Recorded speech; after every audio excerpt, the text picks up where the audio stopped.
everyone. Thank you so much to everybody who's presented. These have been so fascinating. I'm going to touch on some of the things that Jessamine touched on, but from a slightly more maybe like legal framework rather than necessarily on the ground action.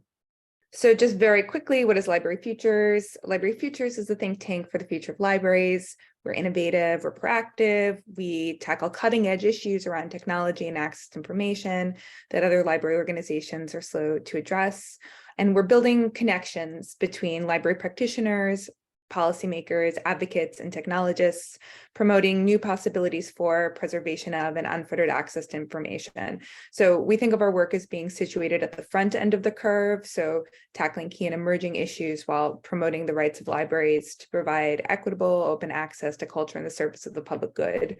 Effectively, we focus a lot on collections and platforms and vendors and sort of how platforms, vendors, and collections intersect in digital space right now. In August, we joined the Engelberg Center at NYU Law. And we're working in 4 spaces, and those 4 spaces are research, education, policy and advocacy, and special projects. And I'll have a call to action at the end of this presentation if you're interested in getting involved. But we have a great annual report from last year and a new one coming out. And our wonderful comms person, Laura Crossett, who you've heard from throughout this presentation in the chat, keeps our news and learn more pages really updated. So the big question is, are digital libraries destined to offer only a carousel of the titles that are most popular at the moment?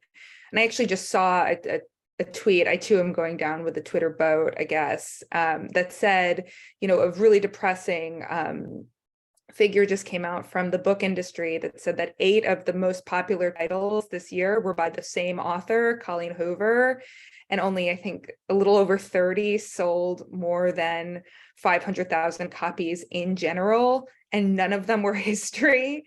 It's sort of this very specific kind of publishing landscape in general. And so, what people gain access to, one of the things that libraries do is provide a variety of kinds of materials to people, not just the most popular Colleen Hoover books, although those are definitely important and worth reading as well.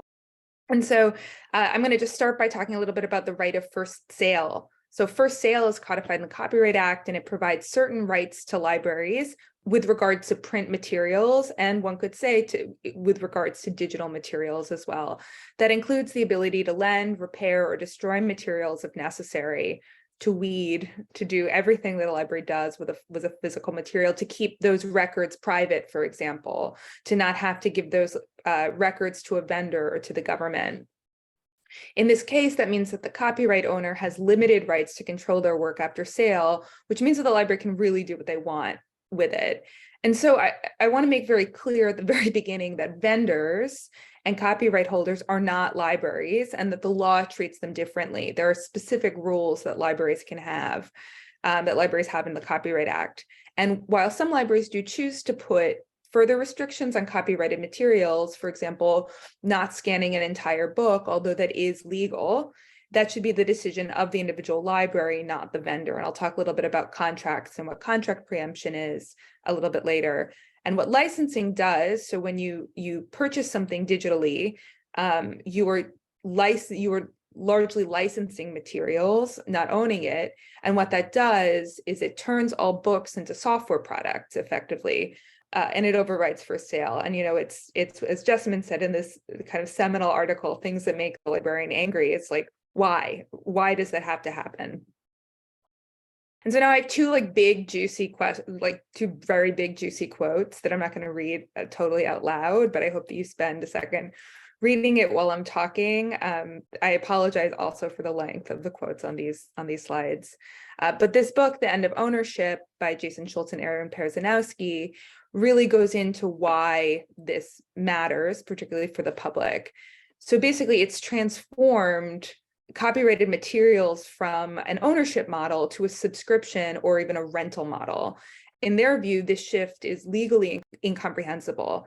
They really say that even though licensing might be appropriate in certain cases, there really isn't such a thing as a non-exploitative license for libraries, because it puts restraints on copyrighted materials that one would not have in real life. this calls the end user license agreement, the EULA, as a mutant form of contract law, and it creates informational white noise. There's a bunch of really good examples in the blog post that I'll put in the chat, and that I have a quote from on the next slide about some of the strange language you'd find in contracts that are not legal.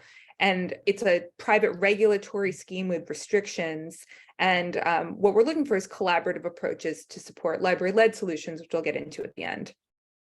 And so many licenses are taking away the rights that libraries have traditionally had under the Copyright Act. So as Kyle K. Courtney says, libraries do not need a license to loan books. And digital collections would have you think otherwise because of the level of contract and data and further restrictions that are put on digital materials. I do want to also say fair use is a very important right. It is flexible, it is completely legal, and libraries take advantage of it all the time. You can use the 4-factor test and tell if something is fair use. And it's not cut and dry, hence flexible, but libraries can, and they also should, and they do, take advantage of fair use a lot to provide digital access to their collections. And there are a lot of there's a lot of false information about fair use. Like, you can scan an entire book, for example, with restrictions, obviously. Interlibrary loan is a fair use. Like, you can do, there's many things that you can do digitally that are fair. And so the 4-factor test, there will be a quiz. No, there won't be. Number 1 is the purpose and character of the use. Number 2 is the nature of the work copied. So what is it? Number 3 is the amount and substantiality of the work used. And 4 is the effect on the market. And that's where things get a little mushy, right? Like, particularly with the effect on the market. So if any of you have been following the Internet Archive case in particular, you'll see that they're making a fair use argument, and that the publishers are saying, well, it had an effect on the market. People were looking at these scans and weren't necessarily going to buy a physical book, which is arguable, but this is sort of where they're going. I'm not going to go into the archive case at all, but it's definitely worth learning more about. And so one of the things that could happen to the logical extreme is when a platform with no accountability to the public or to libraries steps on the rights of libraries to provide quality, verifiable information to their patrons. So almost a year ago now, actually the last time I was visiting my family in Florida, we worked on a campaign with Library Freedom Project regarding search results and platforming of fascist propaganda on Hoopla. This was a search and discovery issue. So there were lots of questions like, why were these digital materials controlled and licensed by a private company? Why were publishers not consulted or made aware of why their work was being deprioritized? And, for months and months, and even still with certain search results on Hoopla, you would get actual mis or disinformation. So the one that I think is pretty relevant to the conversation we're having today is that for months, when you would search abortion on Hoopla, the 4th result was by Jesse Helm. The 5th result was, terrible disinformation about from pro-first birth groups. So it was really pretty egregious, and the fascist material was taken down very quickly. But the, conversion texts about homosexuality, which are not legal in several states, were not. Abortion texts that were misinformation were not taken down. So the question is, where is the accountability from a private company like this? So they quietly removed some of the content, but other problematic content still remains. And so, to quote the ALA president-elect, Emily Drabinski, the problem is profit. So through licensing and platforms as a service, vendors are taking money out of the hands of the public, and they're taking accountability out of the hands of the public and putting it into private companies that just have less accountability. And we're seeing government, like from state governments, what's happening with censorship of library materials. And I think that this should give everybody pause, particularly from digital point of view, because it's, this is not a democratic space. And so this is not, like a normal publisher or even vendor relationship. These contracts and licenses, I feel like a broken record, are providing provisions that are far beyond what a normal legal recourse would be called. So now I'm just going to go quickly through the cost of what this means. So this is a chart from Readers First, showing how the costs have also become completely prohibitive for materials. And then many librarians would say, well, okay, but we could get perpetual access. But you can see that no big publisher offers a perpetual access model for libraries. And with almost 85% of publishing in the United States controlled by 4 companies, none of them offering perpetual access in digital materials is a problem. So there are sort of 3 things to keep in mind here. So digital content in libraries is a rental agreement with little regulation or oversight. Perpetual access is not the same as ownership. And what we're trying to do here is amplify library and consumer choice. And this all comes from a policy paper that I'll put in the chat at the end. So here's some more data. The greatest indicator of price is who publishes this work. This is from Rebecca Giblin's work, in which she analyzed 100,000 books at elendingproject.org. It's really great. And then you can see the price differences as well. So getting into the end, just because ebooks are digital does not make them software. This is a German campaign called Buch ist Buch. The same rights for ebooks in libraries is what that translates to. So I think the theme here is what is to be done? What are we going to do? So here's sort of a laundry list of things that largely come again from our digital ownership policy paper that's going to be coming out. And these sort of kind of go from more likely to a sort of pie in the sky. So starting with, we need better data, right? We need better open data. We need to own the data. We need to know what it is, and for it not to go, straight to Amazon or to a private company about digital materials and libraries. Library publishing initiatives and library cooperation with publishers. Publishers have not, particularly big publishers, smaller publishers have definitely wanted to cooperate and do interesting things and try something different. But big publishers have not. Another thing that can be helpful is controlled digital lending, which some of you might have heard about, in which a library makes a copy of materials and then lends it out on an own-to-loan ratio. It is extremely helpful for reserves materials in particular, and can also be really helpful for materials that libraries own the copyright on, as well as other materials, and that's being researched particularly by a large community of practice, and that's been great. It's also being challenged in court right now in the Internet Archive lawsuit.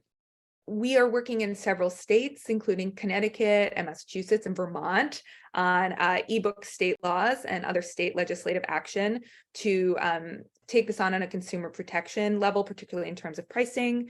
And you can get in touch with me. My email's on the last slide if you're interested in getting involved with that.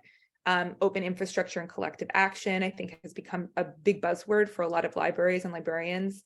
The Palace Project, for example, started as sort of a collective open source ebook platform. It ended up replicating some of the same problems because of licensing, but it is definitely a step forward. And I think that, working with the Palace Project and trying to override what is basically a monopolistic situation in libraries with Overdrive, controlling so much of the digital ebook market, I think it really holds a lot of promise. Codifying contract preemption. So contract preemption is what happens when rights are put in that are, or rights are stripped in contracts that are not legal. This has happened in the UK in particular, and in other places. Again, that's in our policy paper.